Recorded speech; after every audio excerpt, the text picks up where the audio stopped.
से आपने हमारी खास पेशकश देखी और अब कुछ और हम खबरों का हम जिक्र करेंगे। बात करेंगे खंडवा से बड़ी खबर की, जहां खंडवा में बेहद दर्दनाक हादसा सामने आया, जहां भावुक कर देने वाली तस्वीरें सामने आई हैं। दरअसल 2 वर्षीय बालक ट्रेन की चपेट में आया, धड़ रह गया, सिर 60 किलोमीटर दूर महाराष्ट्र में मिला है। खंडवा के पंधाना के डोंगर गांव का ये पूरा मामला बताया जा रहा है। 2 वर्षीय राम पिता कालू राम खेलते खेलते चला गया था रेलवे ट्रैक पर और हादसे के 6 घंटे बाद उसका सिर मिला। बोरगांव चौकी पुलिस ने आरपीएफ की मदद से रेलवे ट्रैक पर सिर की सर्चिंग कराई। महाराष्ट्र सीमा के बाघोड़ा रेलवे स्टेशन के पास सिर मिला है। बहुत ही हृदय विदारक ये पूरा घटनाक्रम है और चौंका देने वाला, दिल को दहला देने वाला ये पूरा घटनाक्रम है। और वाकई में जिसने भी देखा रोंगटे खड़े हो गए। खंडवा में जहां बेहद ही दर्दनाक ही हादसा, भावुक कर देने वाली तस्वीरें सामने आ रही हैं। 2 साल का मासूम बच्चा जो ट्रेन की चपेट में आ गया, खेलते खेलते रेलवे ट्रैक पर आ गया था।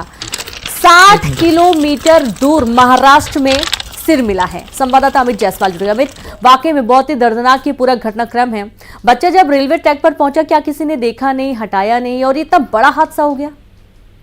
जी बिल्कुल, ये बेहद दर्दनाक हादसा पेश आया है। ये चूंकि डोंगरगांव फालिया है और रेलवे ट्रैक के पास ही इनका जो है एक घर बना हुआ था, तो बच्चा जब खेलते खेलते वहां पहुंच गया, किसी की नजर नहीं पड़ी और उसी दौरान जब यहाँ से ट्रेन गुजरी तो इस तरह से ये एक भीषण हादसा हुआ। बच्चे का आधा शरीर तो यही रह गया, लेकिन इंजन में उसका सिर फंस गया था, जो 60 किलोमीटर दूर महाराष्ट्र में जा पहुंचा। आरपीएफ और यहाँ की जो पुलिस चौकी है, वहां के स्टाफ की मदद से बच्चे के सिर को तलाशा गया और फिर उसके बाद पोस्टमार्टम कराया गया है। बच्चे के बारे में और अधिक जानकारी ली जा रही है कि वो किस तरह से वहां पहुंचा था, सबसे पहले किसने देखा कि उसके साथ इस तरह का हादसा हुआ है। इन सारी चीजों पर भी काम किया जा रहा है, लेकिन बच्चे का पोस्टमार्टम कराकर शव जो उसके परिजन को सौंप दिया गया है और बाकी की जांच पुलिस टीम कर रही है। जी बिल्कुल, और जाहिर सी बात है कि परिजनों का रो रो कर बुरा हाल है। पिता क्या करते हैं? क्या आसपास ही मौके पर मौजूद थे? आसपास क्या कोई बस्ती है जहां पर बच्चा खेलते खेलते रेलवे ट्रैक तक आ गया? जी रीनू, मैं बता दूं कि जो फालिया होते हैं, जिसमें एक जगह पर कुछ घर होते हैं, दूरी घर भी जो होते हैं वो दूरी दूरी पर होते हैं। तो इस तरह से ये मजदूर परिवार है और रेलवे ट्रैक के किनारे रहते थे, अपना जीवन यापन करते थे। और जो बच्चा है वो इसी दौरान, चूंकि परिवार के सदस्य अपने कामों में लग जाते हैं और कई बार ध्यान नहीं दे पाते, तो इस तरह की स्थिति बनी और बच्चा रेलवे ट्रैक पर पहुंच गया। काफी दुखी है परिवार इस पूरे घटनाक्रम से और जिसे भी इसका पता चला, ये बेहद दर्दनाक करने वाला हादसा है और हर कोई जो है बिल्कुल, वाकई में बहुत शुक्रिया आपका जानकारी के लिए अमित। तो ये पूरा घटनाक्रम सामने आया है और वाकई में बहुत ही तकलीफ दे उनके माता पिता के लिए भी है। रेलवे ट्रैक के किनारे जो लोग रहते हैं, मजदूरी का काम करते हैं, वहीं पर अपना जीवन यापन करते हैं, इसी दौरान ये मासूम बच्चा रेलवे ट्रैक पर आ गया खेलते खेलते और हादसे का शिकार हो गया। आगे बढ़ेंगे खबर भिंड से, जहां कलेक्टर के नाम से बनाई गई फेक आईडी बनाकर भेजी जा रही फ्रेंड रिक्वेस्ट। फेसबुक आईडी से भेजी जा रही है रिक्वेस्ट, जहां कलेक्टर संजीव श्रीवास्तव के नाम से आईडी बनाई गई। कलेक्टर संजीव श्रीवास्तव की लोगों से अपील, फ्रेंड रिक्वेस्ट एक्सेप्ट नहीं करने की अपील की गई है। और आप ये देखिए कि कलेक्टर संजीव श्रीवास्तव के नाम से एक फ्रेंड रिक्वेस्ट, एक आईडी बनाई गई और उससे सभी को फ्रेंड रिक्वेस्ट भेजा जा रहा है। संवाददाता रवि रमन त्रिपाठी जुड़ गए। रवि रमन, कलेक्टर के नाम से फेक आईडी बना ली गई है और अब सभी को रिक्वेस्ट भी भेजी जा रही है, पूरा मामला बताइए, क्या कोई एक्शन भी लिया गया इस पर? रीनू, मैं आपको बताऊं कि ये जो भिंड कलेक्टर संजीव श्रीवास्तव हैं, उनके नाम से जो फेसबुक आईडी है वो धोखाधड़ी करने वाले, जो साइबर फ्रॉड करते हैं, उनके द्वारा इतनी बड़ी फ्रॉड करने का साजिश जो है वो की जा रही है। क्योंकि भिंड कलेक्टर के नाम से जो फेसबुक आईडी है वो दूसरे उन्हीं के नाम से आईडी बना ली गई है और लगातार लोगों को रिक्वेस्ट भेजी जा रही है।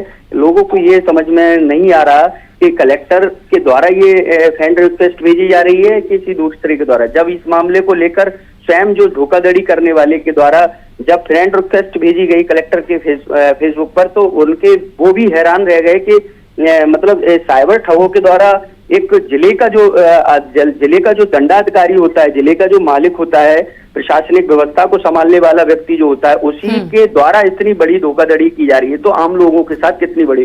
तो उन्होंने उस स्क्रीनशॉट को लेकर अपने व्हाट्सएप स्टेटस पे लगा दिया है और लोगों से ये अपील की है कि कहीं ना कहीं इस तरह की अगर यदि कोई फ्रेंड रिक्वेस्ट भेजता है तो उसको एक्सेप्ट नहीं किया जाए, क्योंकि ये बिल्कुल पूरी तरह से फेक है और पूरी तरह से निराधार है। वहीं इस मामले को लेकर पुलिस भी जांच पड़ताल में जुट गई है और ऐसे साइबर ठगी करने वालों के खिलाफ पीछे दौड़ गई है पुलिस, और जल्द ही ऐसे जो साइबर ठगी करने वाले लोग हैं उनका पर्दाफाश भी किया जाएगा पुलिस के द्वारा। बहुत शुक्रिया आपका हमें तमाम जानकारी के लिए।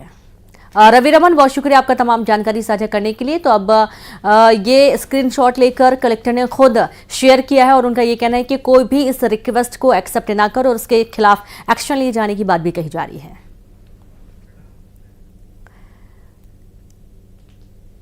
पेरिस में ओलंपिक खेलों की धमाकेदार शुरुआत के साथ ही भारत ने एक बड़ी उपलब्धि भी हासिल की है और ऐसा पहली बार हुआ है जब किसी ओलंपिक गेम में भारत के लिए खास तौर पर इंडिया हाउस बनाया गया है। पेरिस ओलंपिक्स के दौरान रिलायंस फाउंडेशन के चेयरपर्सन और इंटरनेशनल ओलंपिक कमेटी की सदस्य नीता अंबानी ने इंडिया हाउस का उद्घाटन किया। भारतीय प्रतिनिधि मंडल को इंडिया हाउस की भेंट रिलायंस फाउंडेशन की तरफ से दी गई है और इंडिया हाउस के उद्घाटन के मौके पर शानदार संगीत समारोह का आयोजन भी किया गया।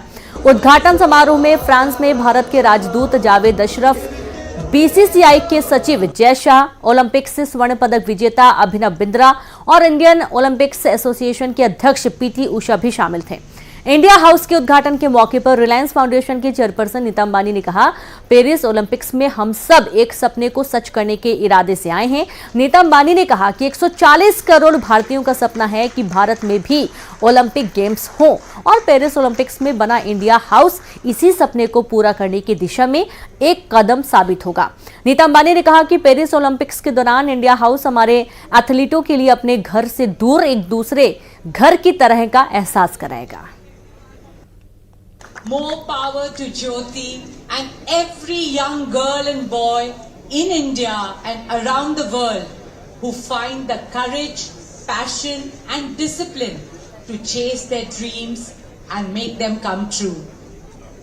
Today, we salute all the athletes from around the world competing in Paris and send them our compliments, congratulations and best wishes for the Games.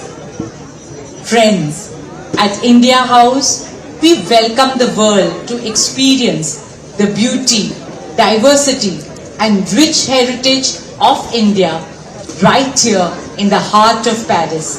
India House is not a destination. It's a new beginning for India.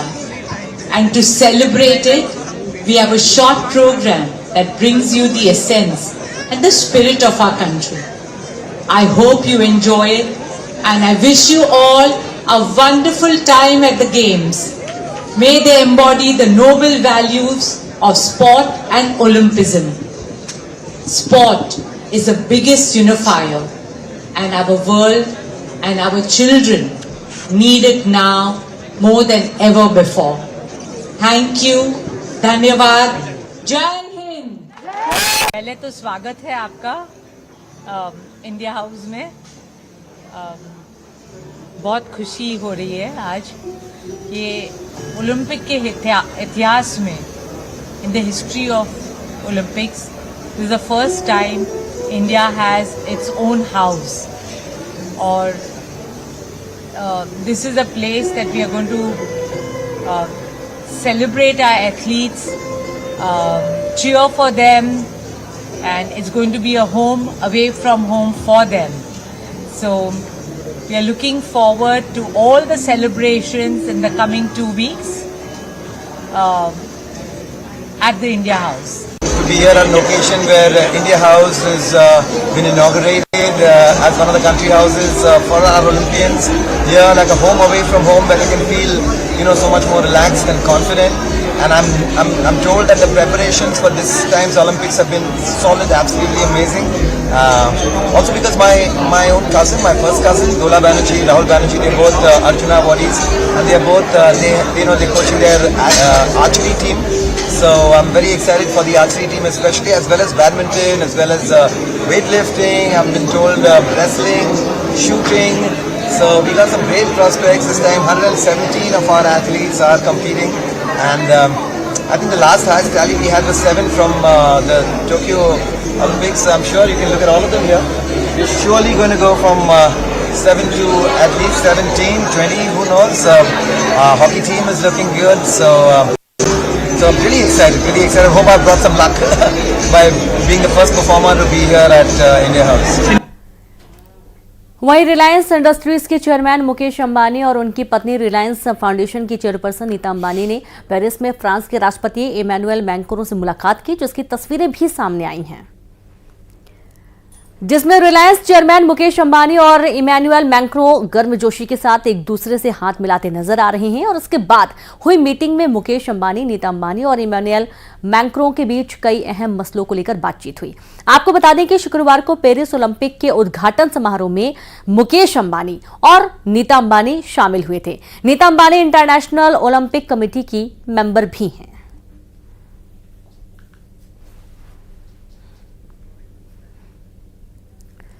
खबरों में फिलहाल इतना ही। नमस्कार।